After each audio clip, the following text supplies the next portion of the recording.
kathane sravanau kathayam hastau cha karmasu manastabapadayornaha smrityang shirastabanivasa jagat praname drishti satang darshane astu bhavattanunam.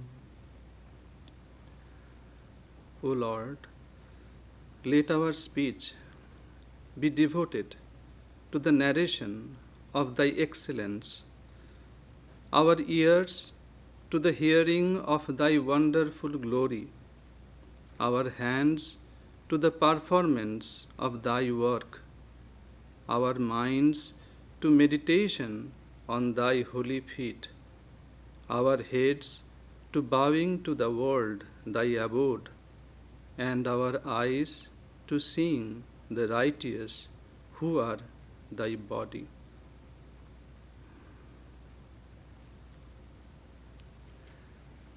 Good morning.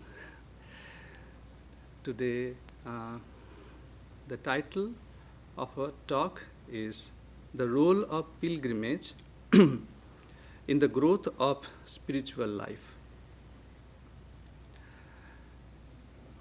In Bhagavad Gita, Sri Krishna said, Arjuna, God is sitting in our heart. Ishvara sarva bhutanam riddeshe Arjuna tisthati. Brahmayan sarva bhutani yantra rudhani mayaya. O Arjuna, the Lord dwells in the hearts of all beings, causing all beings by His Maya to revolve as if mounted on a machine. But our mind is not trained. Our eyes, they do not have the habit to see inside.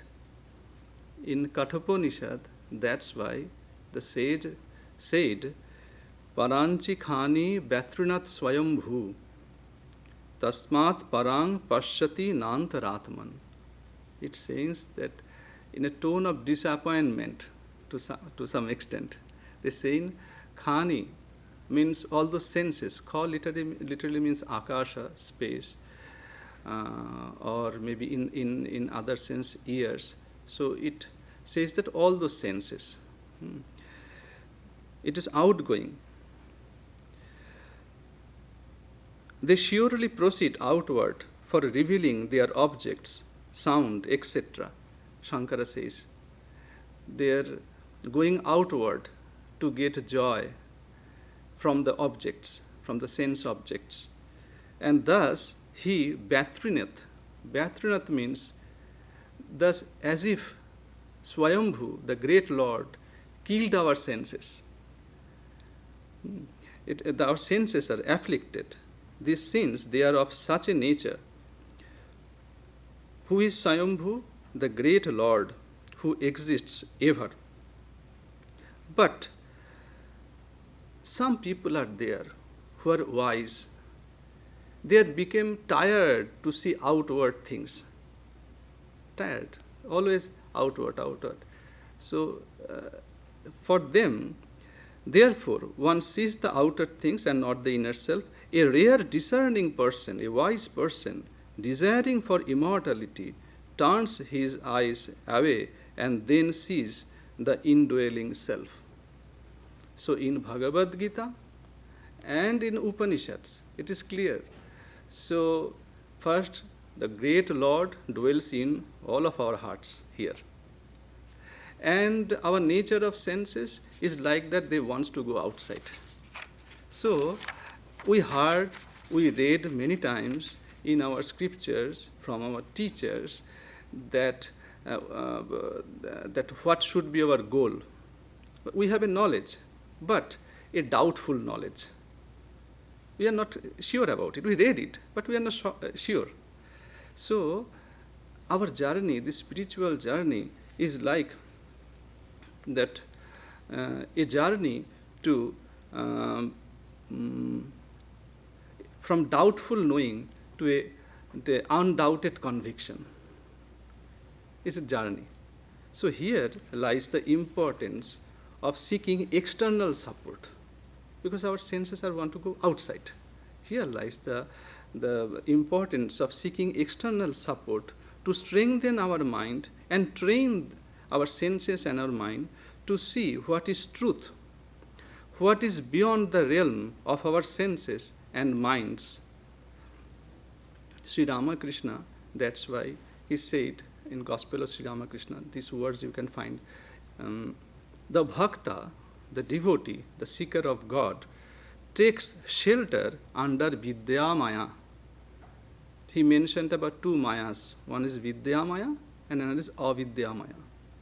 So Avidya Maya is those things that makes you forgetful about God, and Vidya Maya that helps you to remember God. So he is saying the bhakta, the devotee, the seeker of God, takes shelter under Vidya Maya.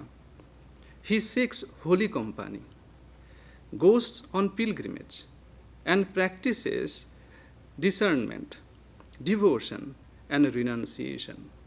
He says, since a man cannot easily get rid of his ego, he should let the cheeky guy remain as the servant of God, the devotee of God. Oh, my ego, you want to stay with me. So, behave like a devotee of God, be a servant of God. He again said two times, Kutichakas visit place of pilgrimage only for new inspiration. Kutichaka is it is among the four kinds of sannyasis, monks that we find in our scriptures. Kutichaka who wants to stay a certain place. But if he goes for a pilgrimage, it is for inspiration. And he says, sannyasins united with God by karma, such as pilgrimage. So it is helpful for that inspiration. Pilgrimage and holy company are extolled for spiritual inspiration and self-purification. Scriptures and traditions emphasize them as vital prerequisites for spiritual enlightenment. In some traditions, visits to places of pilgrimage and the company of the holy are mandatory. Pilgrimage generally consists of visiting holy places where a great prophet or saint was born or lived, visiting temples or sanctuaries where the Spirit of God is considered most manifest, taking a ceremonial dip in the waters of a river looked upon as sacred, and visiting holy mountains or mountain caves where prophets and saints have practiced austerities from generation to generation. Each religion has designated places of pilgrimage where seekers of God go to perform ceremonial worship and austerities, such as fasting, chanting of sacred texts, contemplation, meditation, and prayer. It is believed that a visit to such holy places awakens and purifies a pilgrim's mind. The word in Sanskrit for pilgrimage, a holy place, is tirtha. And this tirtha, these words come from the root tri. Tri means that which enables a man to cross over an obstacle, such as a ford, means a shallow place in a river or a stream, following what you can cross that river or the water body. Holy men, sacred places, and objects, sanctifying qualities, all these are therefore called tirtha. It will help you to overcome the river of samsara, the river of relative existence. You can go other side. You can see the truth, what is beyond your senses and mind, to other side of the shore. It is said, tirthas are three types. Trividham tirtham. Three types of holy places are there. Jangamam, Manasam, and Sthavaram. Sthavaram means that what we generally we see everywhere. Places like for Hindus, it is Puri, Jagannatha, Kedara, Rameshwaram, Vadrinarayan, Dwaraka, etc., etc. For Christians, Jerusalem. For Muslims, Mecca, Medina, all those places. So we have, this is called Sthavara Tirtha. Sthavara means it is not movable. It is achala. You have to go that place and see and stay for the inspiration. You have to stay there. So it is Sthavara Tirtha. Next is Jangamam Tirtham. Jangamam, what is movable? Holy people. So it is said, Brahmana Jangamam Tirtham Nirmalam Sarvakamikam Yeshang Bhakyo Dake Neva Shuddhanti Malina Jana. Like Shukadeva, Narada, Vyasadeva, and afterwards many. You see, what happened? They are Brahmana, in true sense Brahmana. Brahmana means knower of Brahman, who have who experienced, who talked with God, who lives with God. So, a knower of Brahman is referred to as a movable holy place because his mind is completely pure and free from all desires. Whatever he does, there is no motive behind that. We all have motives. Whatever we do, subtle motive maybe, but we have motives. So they have no desires, therefore they have no motives. Therefore they are pure. So what happened? His words thus possess a purifying power like water, cleansing the impurities of a tainted mind, a impure mind. It cleans those mind who listen to those words. So they are Jangamatirtha. And another is Manasatirtha. This is the important one. Because to get a company such a person like Narada, Shukadeva, or like Buddha, Chaitanya, Krishna, Ramakrishna, it is rarely you get the chance. And maybe you have some difficulties. Perhaps you have to do some job. You are busy with daily work. Hardly you find time to visit those Badrinarayan, Rameshwaram, or Jerusalem or Makkah, Medina. So, but we have a third kind of tirtha, Manasa Tirtha. What is Manasa Tirtha? The scriptures, therefore, consider compassion, truthfulness, and rest as tirtha, because these divine qualities will help you to go beyond the shore, other side of the shore of samsara. It is said, beautiful slokas, Jnanam Tirtham, Shama Tirtham, Tirtham Indriya Nigraha. So, Jnanam, you understand, the knowledge is a tirtha, Shama, forgiveness, it is tirtha.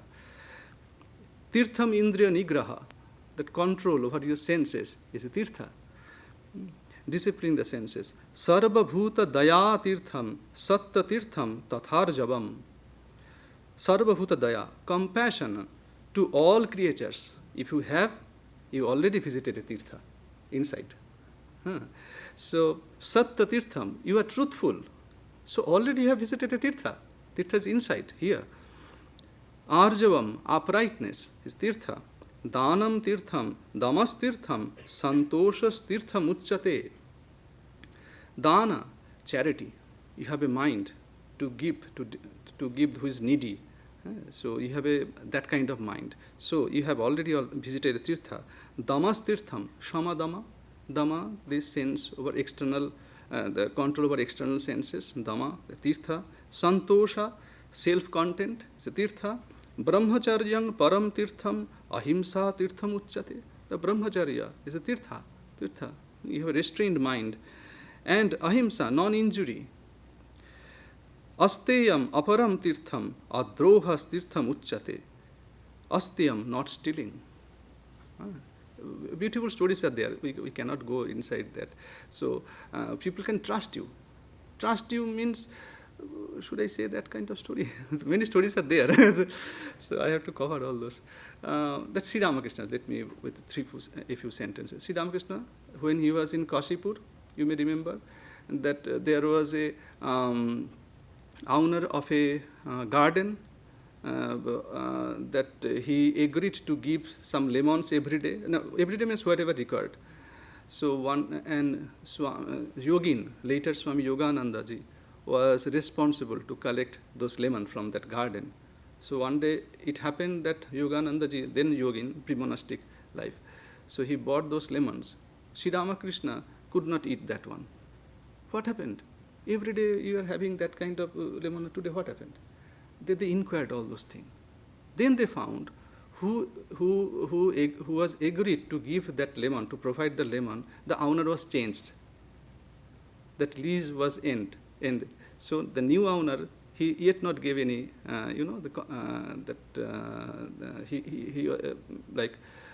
he was not agreed. So with him, they have no talk.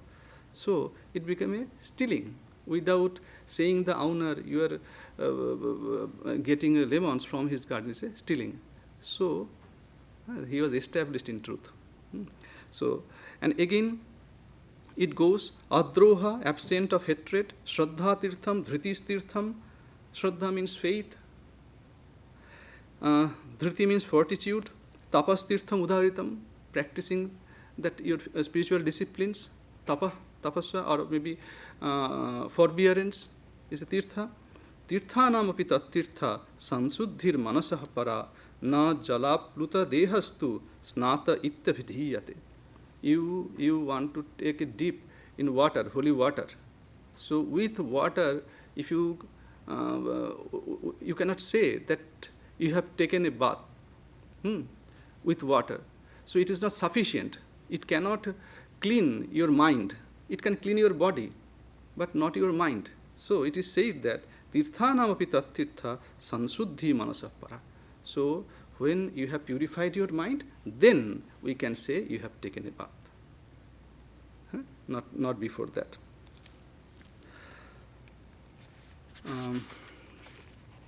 So we saw in that sense, if somebody visit a holy place, you cannot say that it is sure you will get the merit out of that.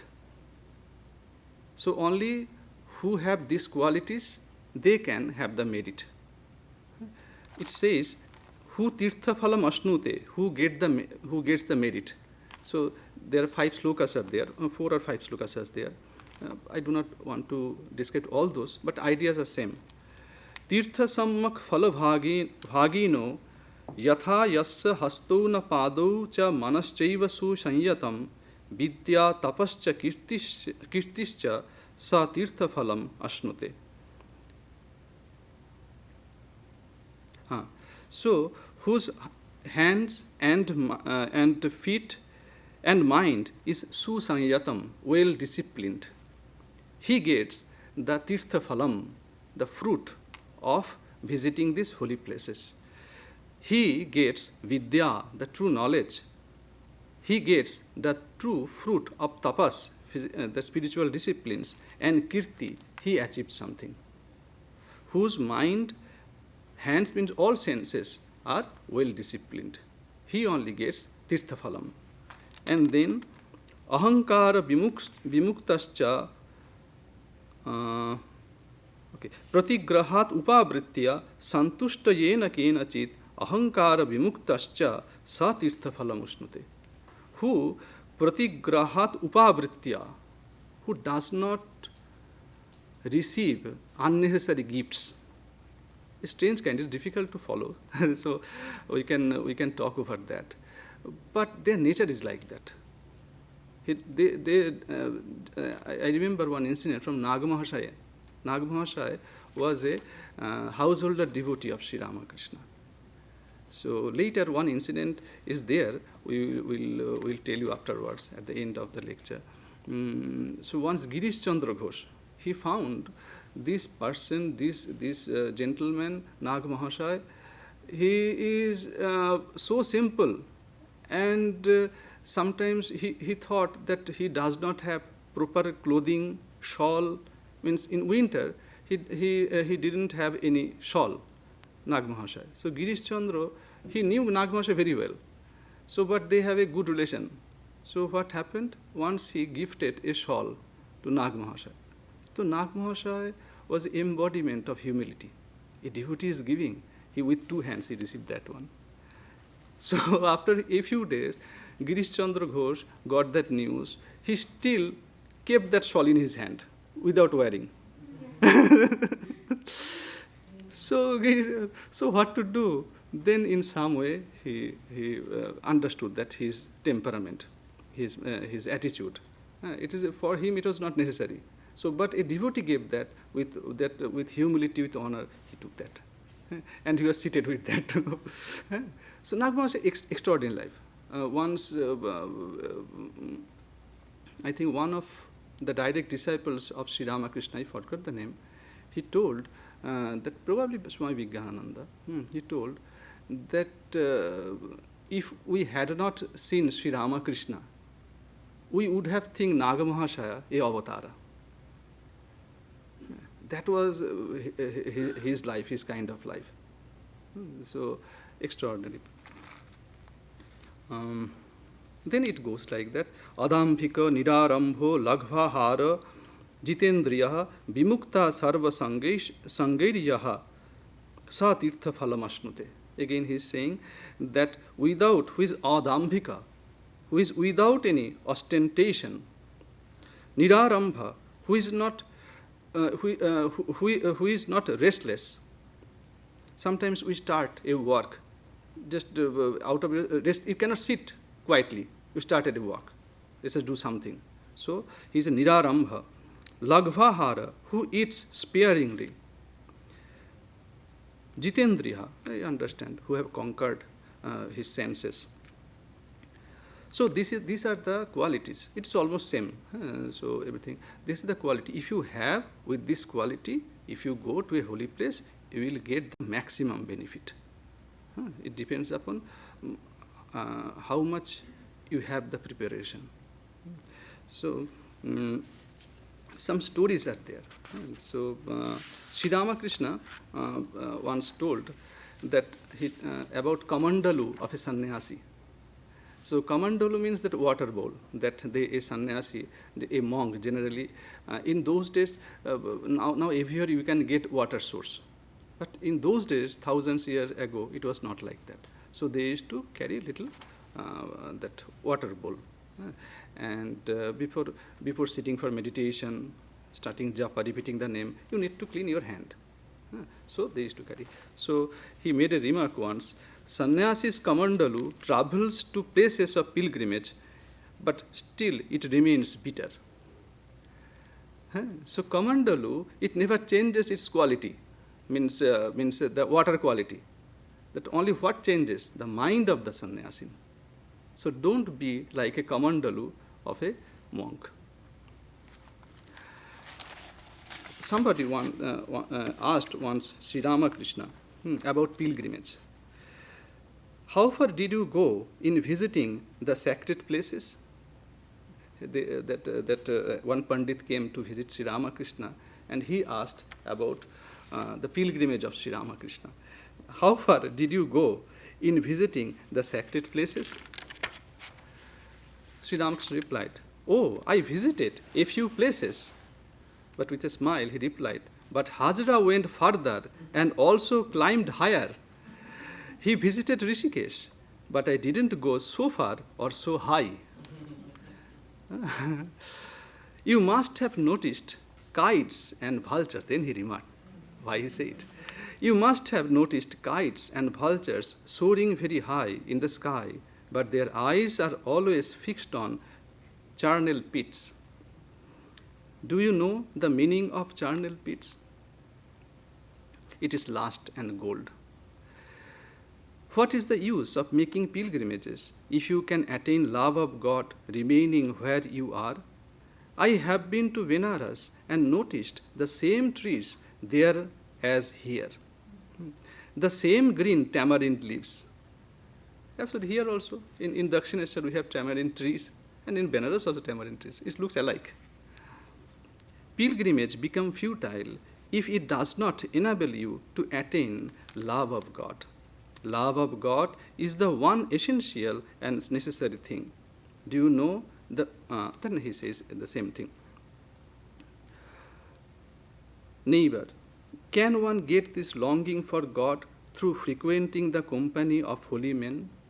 Sri Ramsha replied, yes, it is possible, but not for a bad person.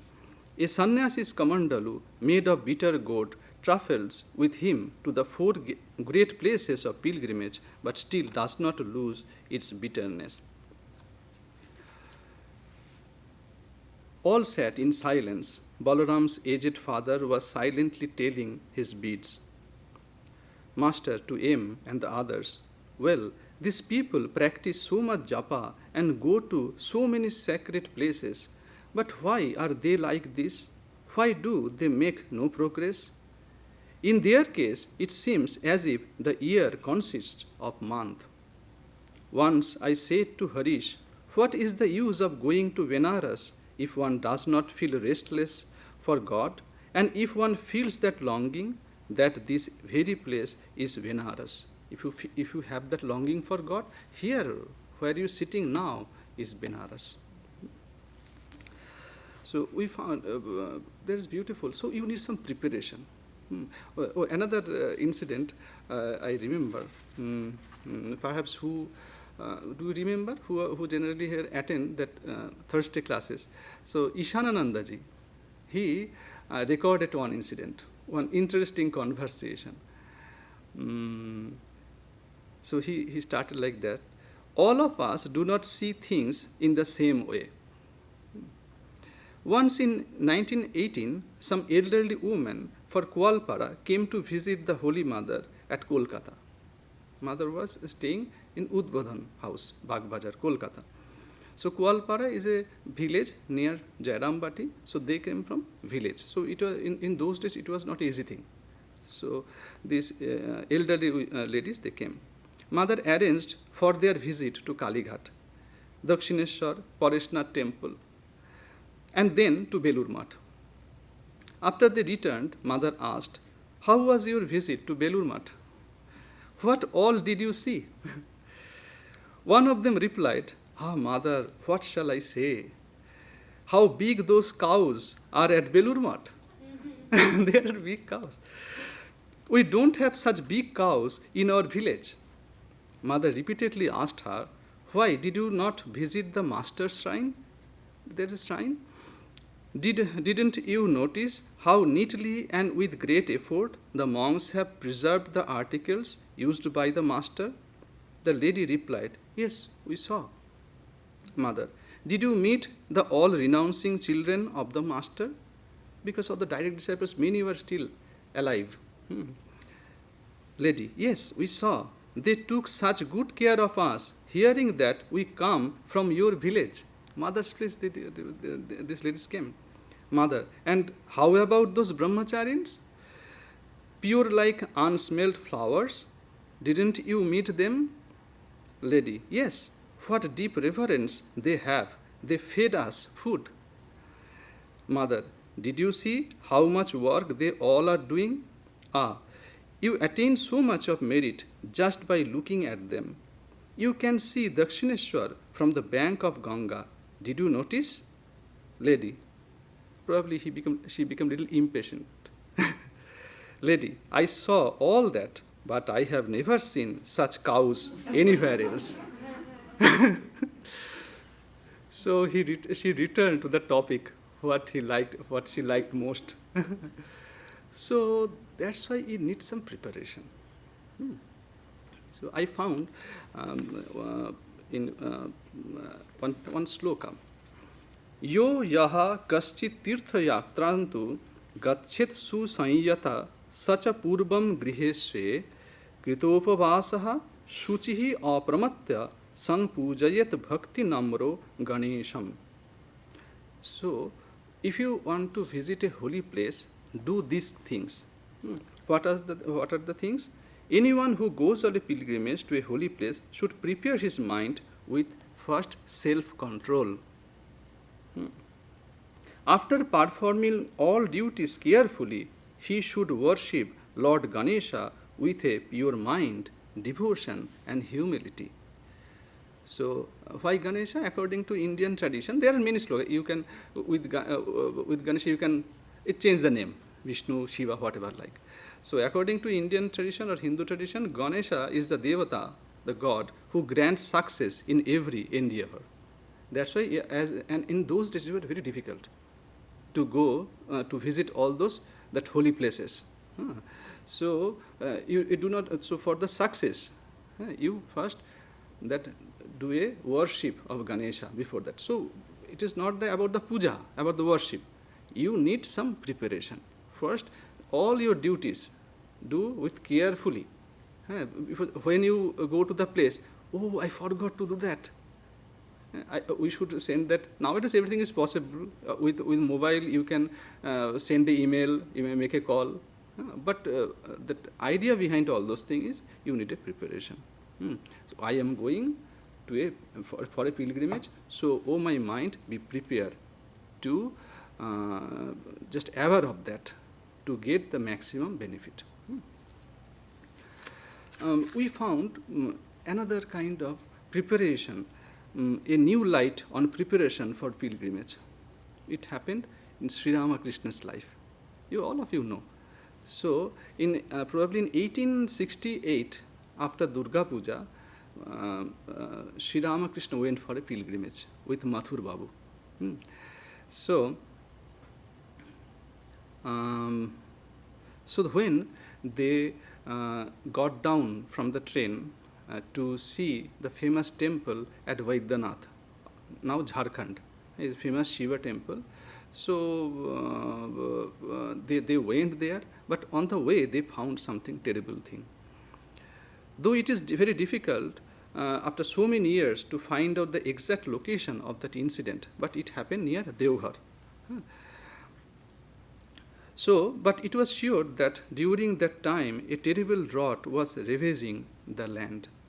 Struck by the plight of a gathering of famished tribals, Sri Ramakrishna became overwhelmed with sorrow. Saradananda ji, he wrote in Sri Ramakrishna and his divine play.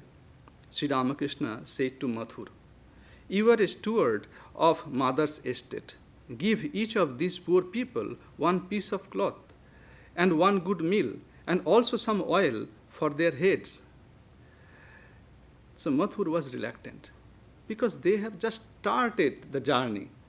So they need a lot of money to spend because Mathur was not alone. Sri Ramakrishna, that whole team, like a jamindar, like a small king, he is going there. So a lot of expenditure was there. So he was at first he was reluctant. So he said, "Baba, father, this pilgrimage is going to cost a great deal. And we are many people here. If I give them what you ask, so many people." So you have to that give cloth, that a stomach full food, and little oil. It is beautiful. This Sri Rama, it shows the care actually. This oil part. Sometimes I discussed. I think so. With dress and food, it will be all right. But this, when he uttered, gives little oil also. So it is not about necessity. It is care.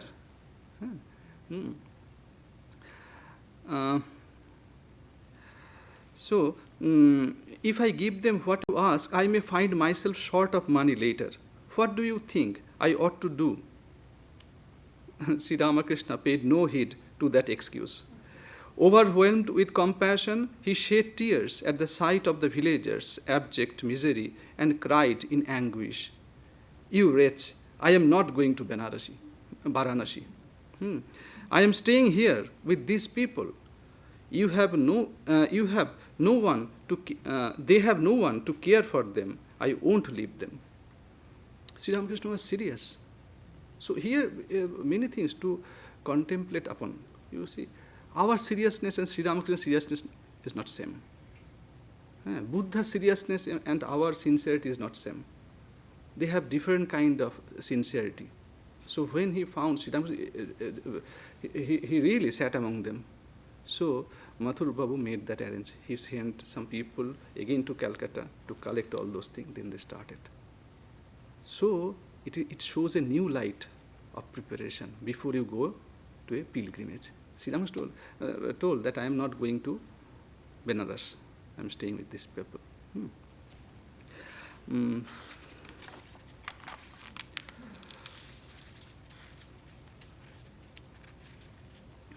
So we found another beautiful thing, that it says that in tirthas, we told afterwards who get the maximum benefit. So we are now talking about who does not get any benefit.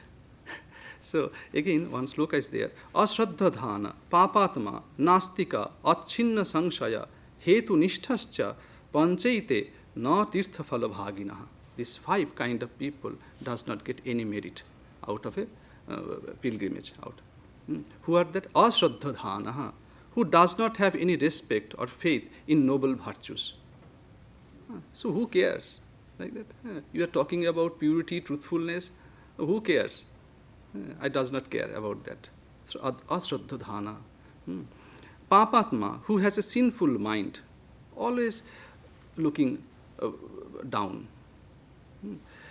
Nastika, achinna samshaya. Nastika, a non-believer, and achinna samshaya, and always doubtful. Always doubtful. Hetu nishthascha, who lost their course of life in dry logic. So these 3 kind of people, they tena tirtha phala bhaginaha, they will not get any merit for visiting a holy place. So again, another insight. So in Samhita, it said that the fishes and the trees, they never get the merit of visiting holy places. If you get holy place, especially in Indian context, you will get some water tank, some river, and there are trees standing on the holy place. They also do not get any merit. So change your mind. That is the message. So there are some guidelines for making pilgrimage fruitful. In making a pilgrim's mind must visit the place first. The pilgrim must have an insightful mindset, a mystical vision that has a capacity to think, to imagine. These are the roads where Sri Ramakrishna walked. These are the roads where Sri Krishna was walking, played with the cowherd friends. So that kind of mindset you should have.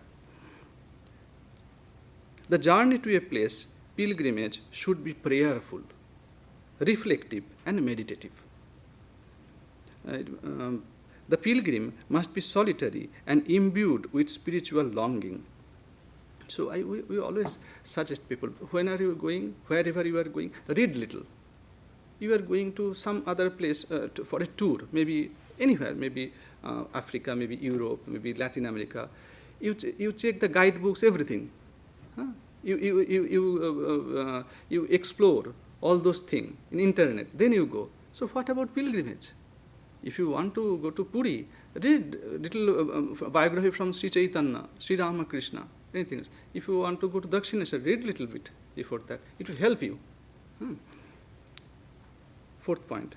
The pilgrim must be humble and must remain anonymous.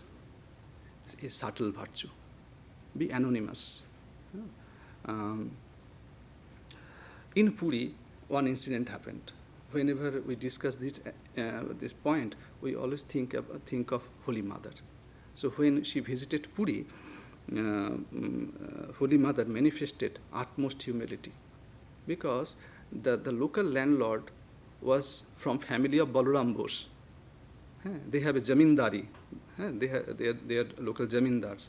So Holy Mother went there to Puri. So some kind of like a guru of the jamindar, the landlord, she has come to visit these people. So the main priest Govinda Sringari, he suggested that he should take a palanquin to the temple from her residence. A long journey, so arrange for a palanquin. Holy Mother will just sit on that palanquin and we will carry. But Mother replied, "No, Govinda, you go ahead and show me the way. I shall follow you, walking behind like a helpless beggar." That attitude, humility. So we remember about Swami Videsharananda, one incident. He was quite old and was going to offer his daily pranam to Sri Ramakrishna temple in the Nat Mandira. Nat Mandira means chapel, and probably have seen at least the photograph, Sri Ramakrishna's image, stone image. And you probably will understand that when President Maharaj is going with him, sevakas, the attendants were there, some volunteers are there, so that there should be no crowd. So he can make that pranam, his daily pranam smoothly. So one of the volunteers or the helpers, they found some poor people is going towards Sri Ramakrishna and thus obstructing the way of Videsharanandaji. Immediately, so he wanted to remove that, to make a place. Immediately, Videsharanandaji, he objected. Don't do that. Before Sri Ramakrishna, there is no difference between that poor and president of Ramakrishna order. That spirit. Before Sri Ramakrishna, both are his children. So don't do that. Let him do his pranam. I can wait. He is an old person, but that kind of mindset you need.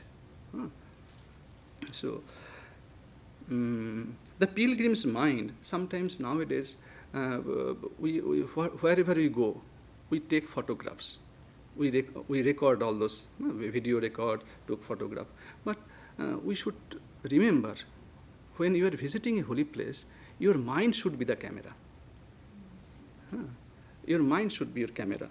And memories, and all those memories you have to keep in your heart. So I myself practiced that kind of thing. So I noticed whenever you take a camera and take picture, especially I'm talking about holy places. So your mind will say, afterwards I can say. So it does not give it maximum effort to catch the vibration or the whatever you are seeing. So better to leave those things outside. But do it your own way. You need not to follow my advice. But afterwards we can, oh Swami, you told, that's why I did not bring the camera, and now I have no picture. How I can show? So make your own adjustment with that. We need not to follow that 100%. But I noticed that one. When I have to see, because afterwards I cannot see. They are not. Sometimes they help us to. They kept the camera outside. They forced you. You cannot bring the camera inside. So in that sense, they are helping you. So your mind is ever, your heart is open to receive the new ideas, new vibration, the inspiration. The aftertaste of pilgrimage is the factor that determines the spiritual usefulness of the pilgrimage. The refrain of the pilgrim's experience must go on within our heart, his heart or her heart, after he or she returns from the pilgrimage. In that connection, I was thinking about Sister Nivedita. So now it is almost, it is summer, June.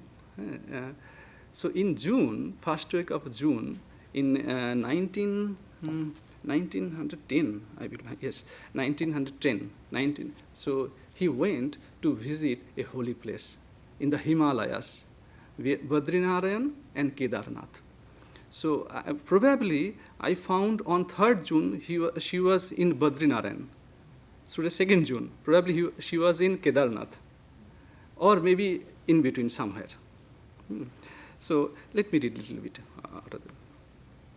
At Hardwar, so let me help you who never went there and does not have any idea. So we are talking about the northern part of Himalaya, where almost the Nepal, you can remember the map, Nepal side. So we have in those now that place is in where are in, I think, Uttarakhand. Uttarakhand. So first, if you want to go that place, Badrinaran and Kedarnath, you have to go through Haridwar. So we are talking about more than 100 years ago, all those things. So the things were totally different. Let me give some one data. In Badrinaran, during First World War, we get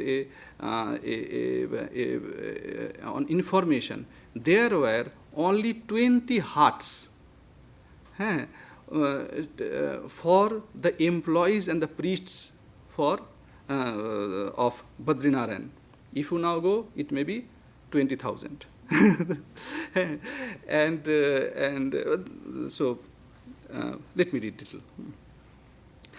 At Haridwar, they met a good priest guide of Kedarnath, and his energy and resourcefulness helped them throughout the journey. This one is from biography of Sister Nivedita, written by Parabrajika Atma Prana. The pilgrims, men and women, moved from one place to another as if they knew each other, and yet it seemed they belonged to none. When passing by, they greeted each other thus: Jai Kedarnath Swami Ji ki Jai, or Jai Badri Vishal Lal ki Jai. So she collected all those information for Nivedita's writing. So being a foreigner, he came from England. And now how that she understood, how she caught all those those sceneries, all those, that subtle ideas.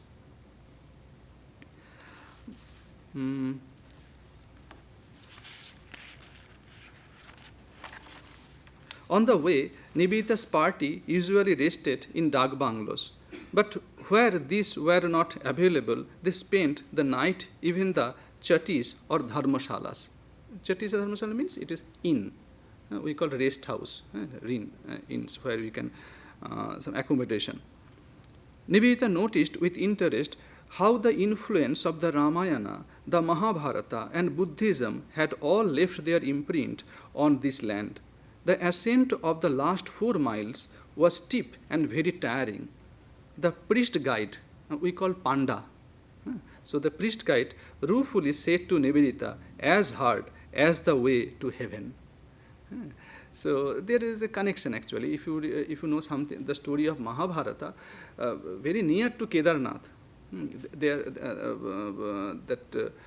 the place Sargarohini, where the Pandavas, after the Mahabharata war, they took their final journey. So it was very near to that. And in those days, even after 2013, after that terrific devastation that happened in Uttarakhand, so many things has been changed. But before that, still it was difficult. Now we can go by helicopter also.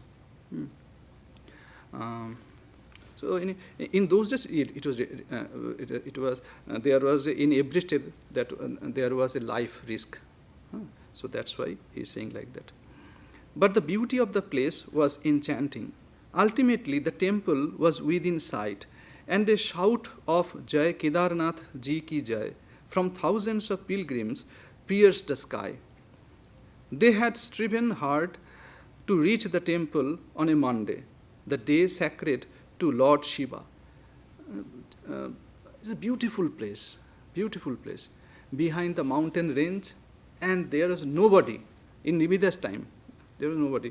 And generally, I think April to November, that is the normal time to visit all those places. But that other time, the remaining time of the year, you just cannot go there for snow and many difficulties. So they had striven hard to reach the temple on a Monday, the day sacred to Lord Shiva. But when it was reached, it was already midday, and the temple had closed, only to be opened in the evening for Arati, the Vesper service.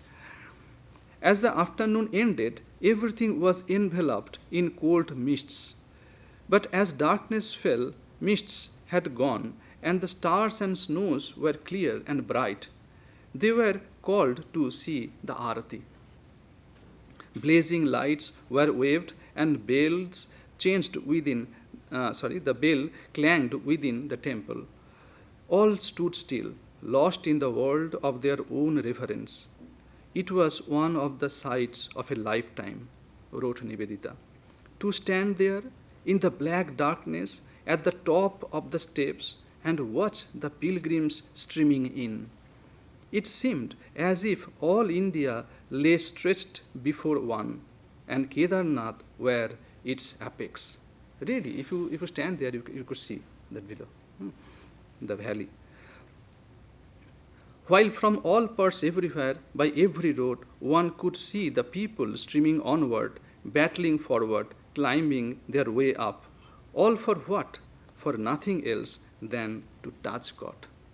For a few moments they can touch the Shiva, the stone image of Shiva. For that, people are coming, streaming in, from all corners of India, people. The next day, they visited the other temples of Satyanarayan and a goddess in the vicinity. From Kedarnath, they took the route to Badrinarayan. On the way, they met two old women. That is a beautiful story. We are talking about what to remember, what to carry with you when you return. Nivedita carried all those memory. So he, throughout her life, he remembered all those incidents. So first, she talked about two old women, almost blind and doubled up with age and infirmity. Returning from Badrinarayan, climbing over some difficult boulders, one of them stumbled. Nivedita rushed forward and showed concern. What happened? Can I help you? When they replied joyfully, what? Is not Narayana leading us? So they smiled and said, Narayana is looking at us. We can walk. And since he has given darshan, what does this matter? On the way, they met another solitary blind pilgrim. He had climbed up all the way by filling the stones on the road. Nivedita stood lost in wonder and admiration. Victory to the glory of God, victory to Bharatavarsha. She could not help saying to herself. She enshrined these events in her mind and was never tired of repeating them to her students. She would say, an old lady, her hair all turned grey, just got up from a dip into the cold waters of Alakananda. But she did not mind the cold. Her clothes were still wet. As she stood there and offered salutations to the sun with folded hands, saying thus, she would herself fold her hands. How beautiful, oh, how beautiful she looked. I went on watching her from a distance. Or again, he is to say, an old lady was walking over snows in front of me. The ice was melting, so she slipped often. I was afraid she would fall down. So I softly asked her whether she would take my help. Should I hold her hand? She looked at me and answered me with only a smile. Oh, so sweet, so bright, but tapping her stick, she went her own way alone. So that is the thing, that was the memory that will inspire you throughout your rest life. That is the importance of the visiting these holy places for the inspiration. Sri Ramakrishna also, when he visited Kashi, Vrindavan, all those places, there are beautiful. He had beautiful visions of Shiva, and in Benares, and Krishna in Vrindavan. He saw them. Krishna, he found when the cowherd boys was returning from the field, Krishna was with them, with the peacock feather in his head. So we learn from Sri Ramakrishna how to visit a holy place, and after all, in Mahabharata, there's a beautiful thing. They talked about Atma Tirtha. It is the Tirtha is outside. Then one Tirtha is there inside you.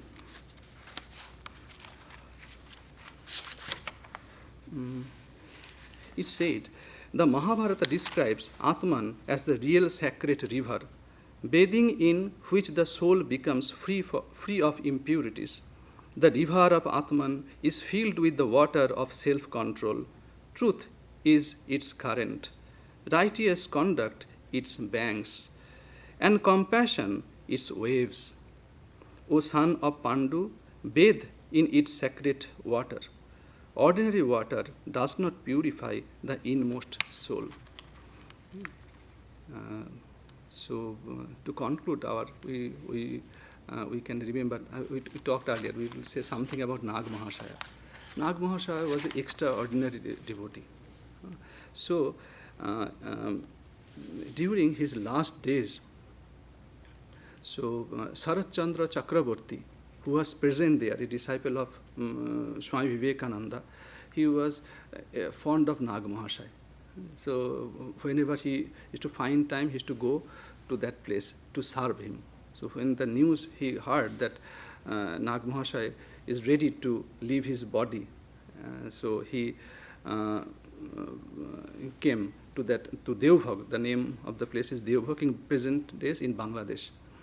So during his last days, few days, Nag Mahashaya was in samadhi off and on. As Sri Ramakrishna had asked him to stay at home and live the life of a householder, he had never gone on pilgrimage to the holy places, to honoring his Guru's words. He wanted to become a monk, but Sri Rama told, no, you have to live a life of a householder, and thus show the future generation as an ideal household how he should be, one should be. So he honoring that word, he never went to even pilgrimage even, but only once as a dutiful son. After his father passed away, he went to Gaya to do his last rites. Only that occasion. So 2 days before he passed away, at 2 a.m., he said to Sharad Babu, Sharad Babu was sitting beside him, Sri Ramakrishna has come here to show me the holy places. Please tell me the names of holy places you have seen, and I will visit them one after another. As Sharad Babu mentioned the name of each place, Hardwar, Prayag, Varanasi, and Puri, Nag Mahashaya immediately had a vision of it and vividly described what he was seeing. Sharad Babu knew he was witnessing the blessing of Sri Ramakrishna upon his disciple. Yet, seeing Nag Mahashaya's pain and suffering, he could not help thinking that God was a cruel master. But Nag Mahashaya read his mind and said, please never doubt the boundless mercy of God. What good will this body be to the world? Look, I am bedridden. I cannot serve you. So Sri Ramakrishna, out of compassion, is taking away this body. And Sharad Babu could see that the freshness that was visible in Nag Mahashaya's face, as if just he has taken a bath on the holy water.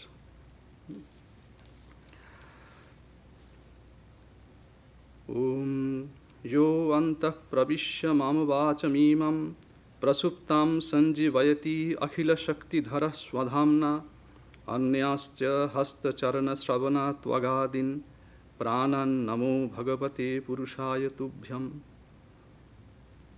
O Lord, you are all powerful.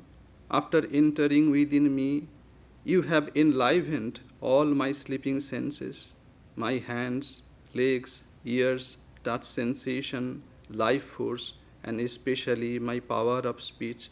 Let me offer my respectful obeisances unto you. Om, peace, peace, peace.